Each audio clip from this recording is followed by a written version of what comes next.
Hi friends, இன்றைக்கி நான் chicken biryani செய்ய போகிறேன். அதுவும் ரெஸ்டாரண்ட் ஸ்டைலில் 3 kg அளவு எடுத்து நான் செய்ய போகிறேன். வாங்க எப்படி செய்யலான்னு பார்க்கலாம். 3 கிலோவுக்கு நான் 3/4 கிலோ எண்ணெய் போட போகிறேன்.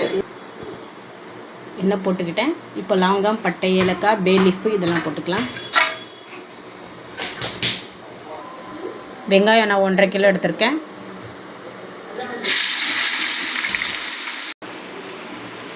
இஞ்சி பூண்டு பேஸ்ட்டு நான் 200 கிராம் எடுத்திருக்கேன். அதை போட்டுக்கலாம். இஞ்சி பூண்டு பேஸ்ட்டு போட்டு நல்லா மிக்ஸ் பண்ணிடலாம். மிக்ஸ் பண்ணி விட்டு கொஞ்சோண்டு தண்ணி போட்டுக்கலாம்.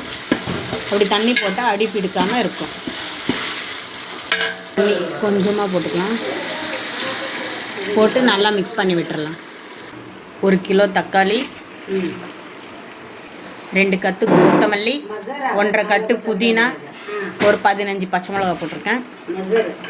3/4 ஸ்பூன் மஞ்சத்தூள், கொஞ்சம் உப்பு போட்டு நல்லா மிக்ஸ் பண்ணி விட்டுறலாம். 1/2 பாக்கெட் தயிர் போட்டுக்கலாம். நான் சக்தி மிளகாத்தூள் எடுத்திருக்கேன். காரம் உங்களுக்கு எவ்வளோ தேவையோ அந்த அளவு போட்டுக்கோங்க. சிக்கன் எடுத்து போட்டுக்கலாம். நான் சிக்கன் 3 கிலோ எடுத்திருக்கேன். 3 கிலோ போட்டுக்கலாம். எதுக்கு சிக்கன் நான் லாஸ்ட்டில் போட்டிருக்கேன்னா பீஸ் உடையாமல் நல்லா அப்படியே முழுசாக வரும். வாங்க மிக்ஸ் பண்ணிக்கலாம்.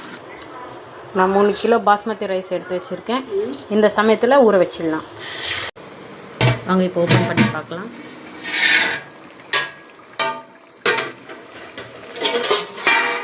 பாருங்கள் எவ்வளோ நல்லா எண்ணெய் திரிஞ்சு வந்திருக்கு.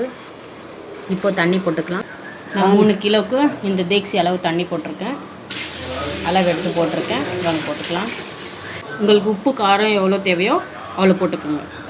இப்போ நல்லா கொதி வந்துடுச்சு. இப்போ அரிசி போட்டுக்கலாம். இதில் உப்பு காரம் ஏதாச்சும் கம்மியாக இருந்தால் சேர்த்துக்குங்க. எனக்கு கரெக்டாக இருக்குது. இப்போ மிக்ஸ் பண்ணி விட்டுடலாம். இந்த அளவு வந்ததுக்கப்புறமா இப்போ தம்க்கு விட்டுடலாம்.